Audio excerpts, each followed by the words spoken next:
Bom, até agora a gente viu eletricidade e os fenômenos elétricos. O próximo passo agora é ver os fenômenos magnéticos.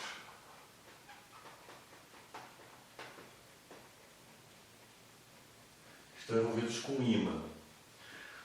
Bom, historicamente, na Grécia, já se tinha conhecimento, por volta lá do século VII, antes da Era Comum, antes de Cristo, já se tinha conhecimento de determinadas rochas que eram capazes de atrair metais. Existe uma região que se chama Magnésia, que hoje é na atual Turquia, que na época era Jônia. Lá existiam muito dessas rochas e chamou a atenção das pessoas que passavam lá, que inclusive atraía as espadas e coisa e tal. Bom, nesse contexto histórico que começa a se ter a ideia. O primeiro instrumento usado com esse recurso do magnetismo é a bússola. A bússola é aquela agulhinha, tem lá o norte e o sul. Bom, existe um conflito histórico se a bússola foi primeiramente elaborada pelos chineses ou se foi pelos árabes. O grande detalhe é que a bússola aparece na Europa no século XII. No século XII, já da nossa era, tá?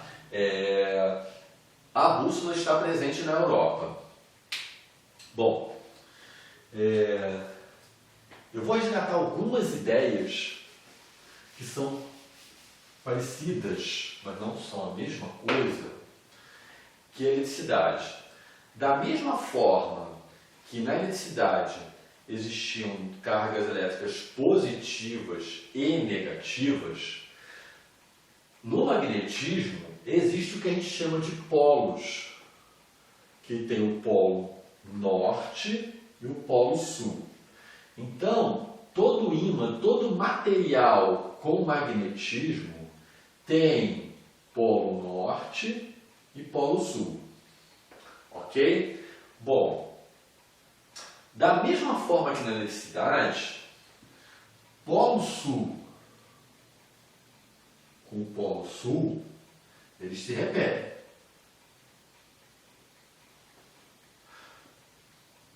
Se eu pegar polo norte com o polo norte, eles se repelem. E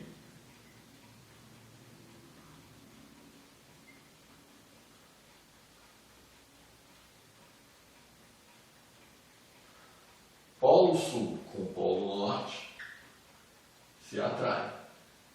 Ok? Então, os iguais se repelem e os opostos se atraem igualzinho na eletricidade.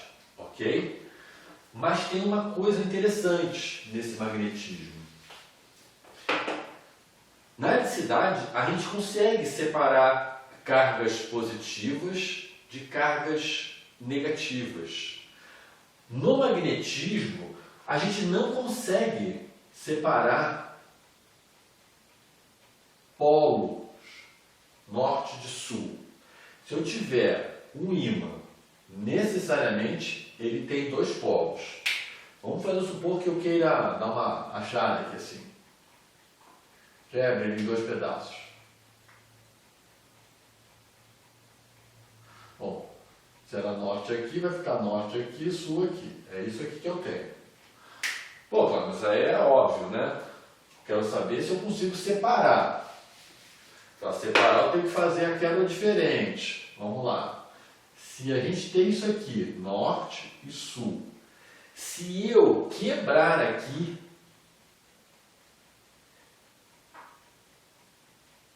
eu não separei o norte e o sul. Vai acontecer isso aqui, ó.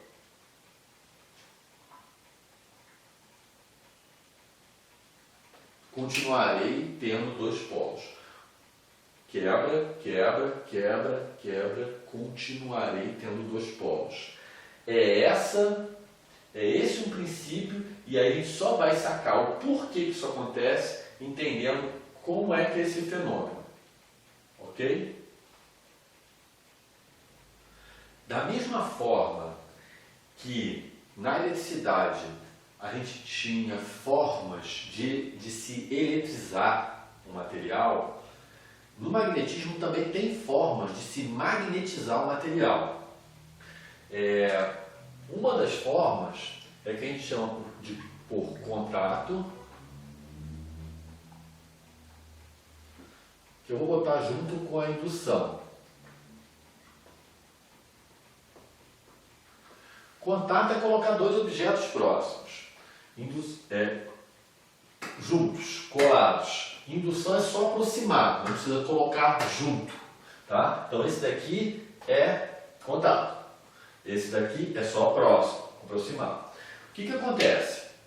Se você pega um material magnetizado, um ímã, material magnetizado, e deixa próximo ou em contato com um material não magnetizado, esse material não magnetizado, se ele for capaz de ser magnetizado, aí a gente vai ver propriedades materiais mais à frente para a gente saber que tem coisas que elas conseguem armazenar o magnetismo, tem materiais que não conseguem isso. A gente vai descrever isso para vocês. Bom, se esse material ficar em contato e ele for magnetizável, ele vai ficar com magnetismo, que é mais ou menos o que muita gente que tem caixa de ferramenta faz com a chave de fenda, por exemplo, para poder pegar o parafuso. Põe o ímã lá na chave de fenda, a chave de fenda fica próxima do ímã, ou fica junto com o ímã, e aí depois o cara vai lá e chega com a ponta da chave de fenda, o parafuso vai lá, cola nela, e aí é fácil de pegar o parafuso para fazer as coisas. É essa a ideia de magnetização por contato e por indução, ok? Também dá para magnetizar por atrito. Por atrito, você vai ter que pegar um material já magnetizado e esfregar num material magnetizável. Se vocês lembrarem de como é que eu fiz para eletrizar um bastão de PVC, eu esfreguei, fiz um esfregaço mesmo. Então, teve esse atrito desse esfregaço. Tem uma diferença aqui nessa magnetização por atrito. Lá eu podia esfregar indo e voltando, não tinha problema. De qualquer forma eu estava arrancando cargas elétricas, tanto na ida quanto na volta. No magnetismo, esse atrito ele tem que ser numa direção só. Senão você não magnetiza nem pelo decreto. Parece que você põe numa direção e tira da outra. E eu descobri isso. Uma criança, sei lá, eu devia ter uns 12, 10 anos, eu li que magnetizava esfregando, peguei o ímã e fiquei esfregando lá na tesoura da minha mãe e nada de magnetizar, eu que nem um otário esfregando para cá, mas não ia magnetizar nunca. Só depois de algum tempo que eu li que tinha que ser numa direção só. Putz, Mas também, então, dá para se magnetizar, transferir magnetismo de um objeto para o outro, gerar magnetismo em um outro objeto, por atrito. A terceira forma, que é aqui que a gente vai entrar para poder entender até o eletromagnetismo, é por exposição à corrente elétrica.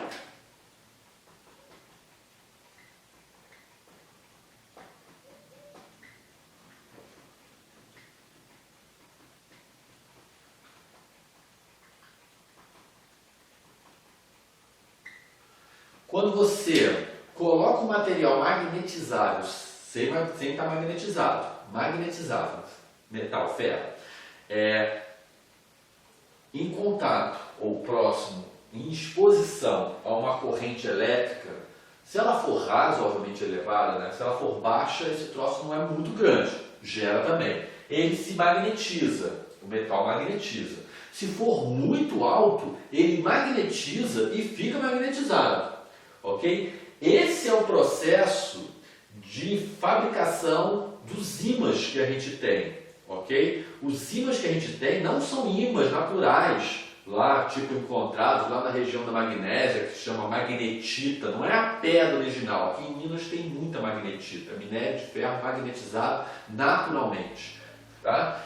Não é assim. O pessoal não extrai a jazida de magnetita e faz o quadradinho e vende pra gente. Não, eles pegam metal, ferro, e expõem a corrente elétrica alta, e aí ele adquire magnetismo e fica um ímã com magnetismo razoavelmente permanente. Ok? É essa forma de fabricação dos ímãs que a gente tem.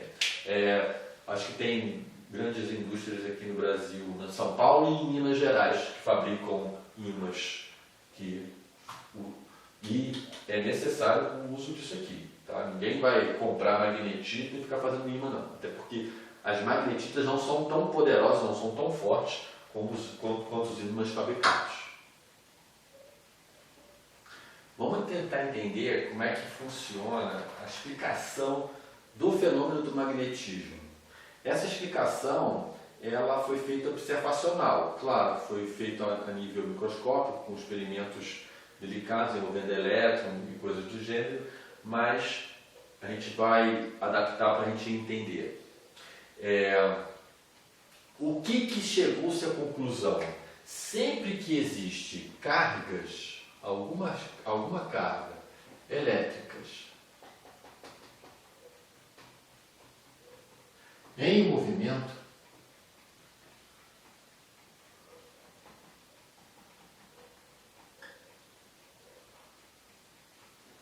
eu vou ter magnetismo.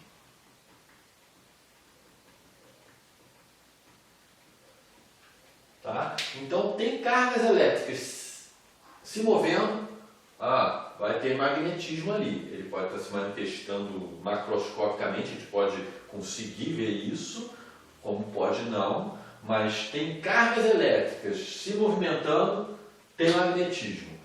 Gente, não adianta cargas elétricas paradas. Você atritou um objeto, tá lá aquelas cargas repousadas no objeto, aquilo não gera magnetismo.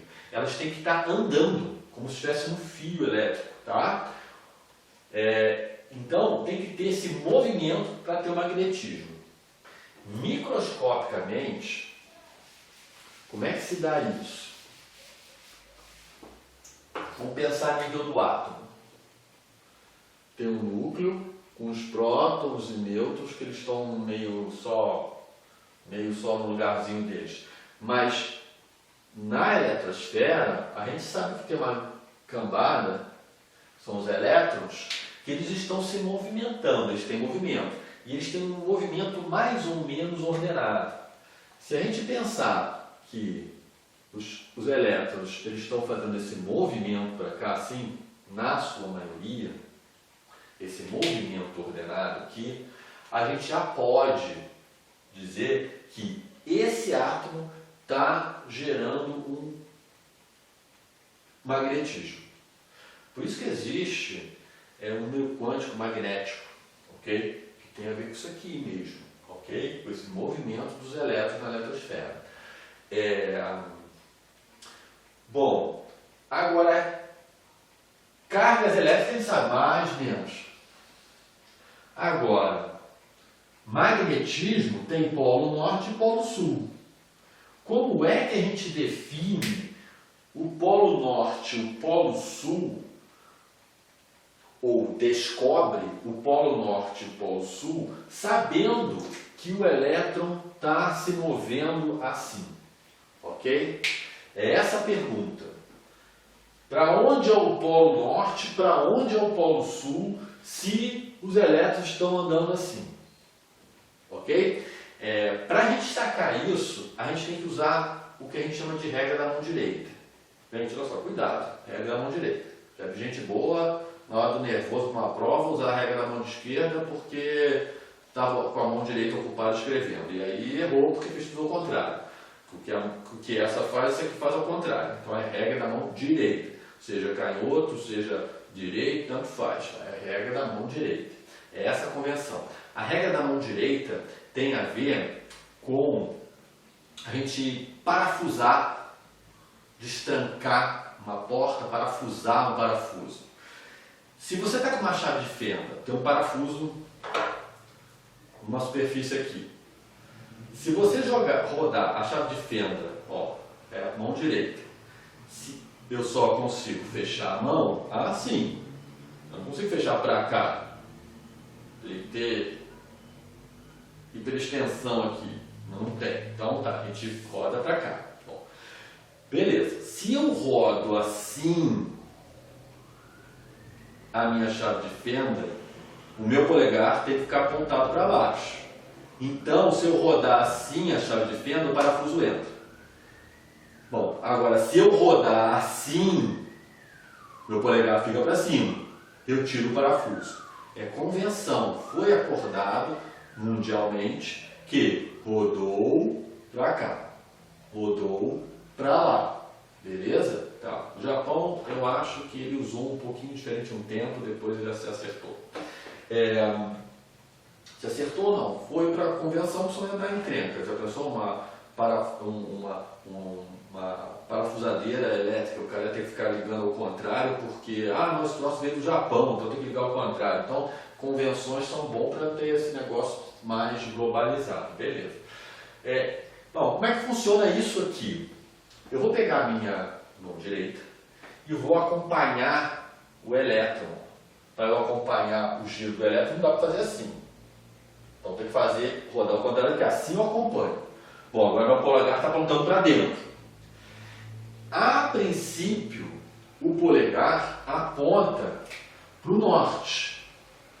Só que aqui é o elétron, que é carga negativa. Então, eu inverto isso.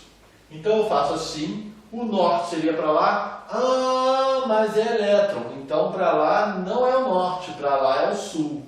Para cá que é o norte. Ok? É essa a ideia. Eu vou pegar aqui e vou botar 4 exemplos para a gente testar como é que funciona o uso dessa regra da mão direita. Vamos lá testar como é que funciona isso. Eu vou fazer uma convenção aqui com vocês, que é a convenção que é usada mesmo. A gente tem assim, ó. Vou fazer aqui minha agulha da bússola. Norte, sul. Aproveitar e falar mais uma convenção. Geralmente, usa como padrão assim, ó. Norte é vermelho, sul é azul. Tá? Isso é convenção. Decidiu-se assumir o norte como vermelho e o sul como azul. Então, nos ímãs, nas bússolas, geralmente eles põem o norte escritinho de vermelho. Tá. Bom, vamos pensar. Eu tenho o norte apontando para cá.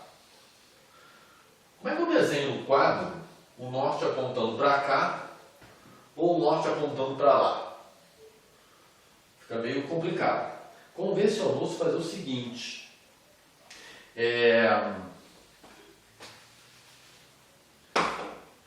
Quando o norte estiver apontando para dentro da parede, para dentro do quadro, para dentro do papel, eu faço um X.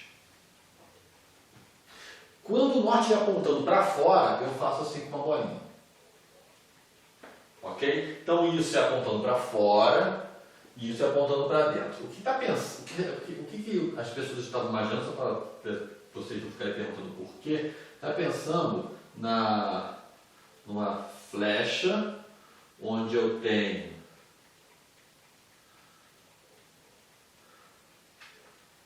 a ponta da flecha, se eu estou olhando a ponta da flecha, ou se eu estou olhando a pena da flecha, que a pena tem uma guia dupla, assim. Ela é assim, guia dupla. Então a gente vê isso aqui. Então a traseira, isso é isso, e isso é a ponta. O norte está aqui e o sul está aqui. Ok? Então se eu boto essa pontinha, o norte está para fora. Se eu boto o X, o norte está para dentro e o sul que está para fora. Beleza. Vamos lá. Regra na mão direita. Faço assim. Seria para fora o norte, mas é elétron, então é para dentro. Então, aqui, meu magnetismo, meu norte está para dentro. Nesse aqui, ó, para eu acompanhar a seta dessa aqui do giro do elétron, eu tenho que botar a mão assim. Assim não dá, porque vou quebrar os dedos. Então, eu boto assim. Acompanho. Estou apontando para dentro. Só que é elétron, então meu norte é para fora. Beleza? Acho que deu para pegar. Eu bato muita tecla nisso aqui porque teve um livro há uns 3 anos atrás que estava errado. Vamos lá. Vamos pensar no nosso circuito elétrico. No nosso circuito elétrico, a gente, quando tem a fonte de energia, o traço grande é mais, o traço pequeno é menos. E a gente faz a corrente elétrica do mais para o menos. Aqui eu estou mostrando o mais andando e não lá. Então aqui eu posso usar a regra da mão direita direto. Então se eu for acompanhar, não dá assim. Eu tenho que ser assim para acompanhar. Ó. Não é? Então tá. Para dentro. Quem? Meu norte. Por que eu não troquei, Cláudio? Porque aqui eu estou falando das cargas positivas andando. Aqui, ó, mais aqui, menos aqui. Vai andar assim, ó. Quem? As cargas positivas. Acompanho, assim não dá. Vou quebrar os dedos. Acompanho para fora. Norte para fora. Ok? Mais um passozinho que a gente vai dar uma palhinha de como é que funciona o campo magnético da Terra. Bom, vamos tentar entender um pouquinho o campo magnético da Terra. Olha só que interessante. Vou desenhar a Terra aqui com o eixo de rotação da Terra. Tá? Vou ter o eixo, aí a Terra está girando aí em torno desse eixo.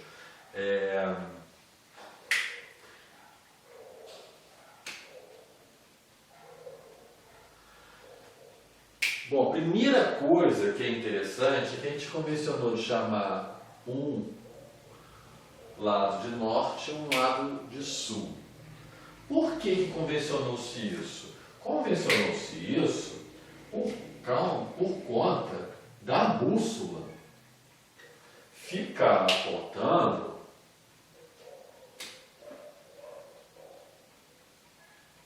para uma direção que eles chamaram de norte. Na bússola eles chamam de norte um ponto e o outro extremo de sul. Eles chamaram de polo norte aonde o norte aponta e de polo sul aonde o sul aponta. Tem um erro aí, se vocês repararam. Eu falei para vocês que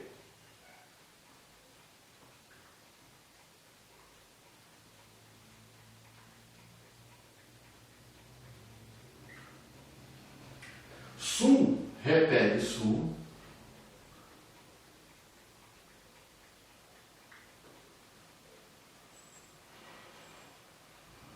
norte repele norte,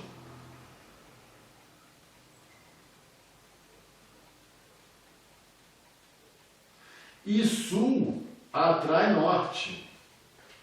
Pô, diabos, por que a agulha, o norte, é atraído pelo norte? Está errado isso aqui. Houve um erro nessa construção da ideia aqui, quando deram o nome de polo norte e polo sul. A grande verdade é que o polo sul ele está nesse lado aqui e o norte está aqui. A grande verdade é que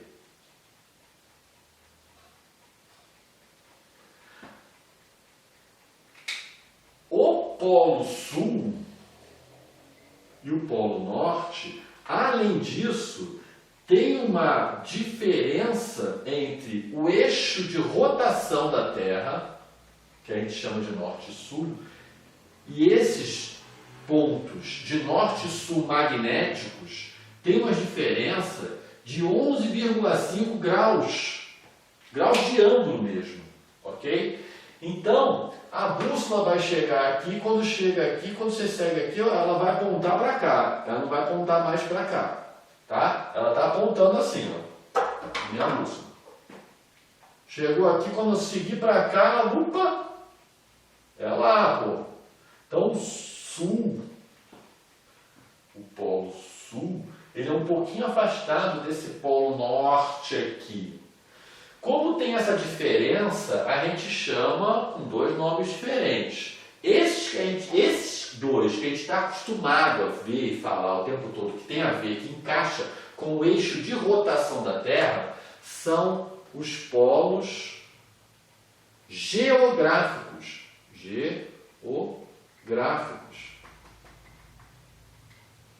E esses outros dois, que são os polos de magnetismo mesmo, são os polos magnéticos. Tá? Cláudio, por que acontece esse magnetismo na Terra? Existe um magma ferroso.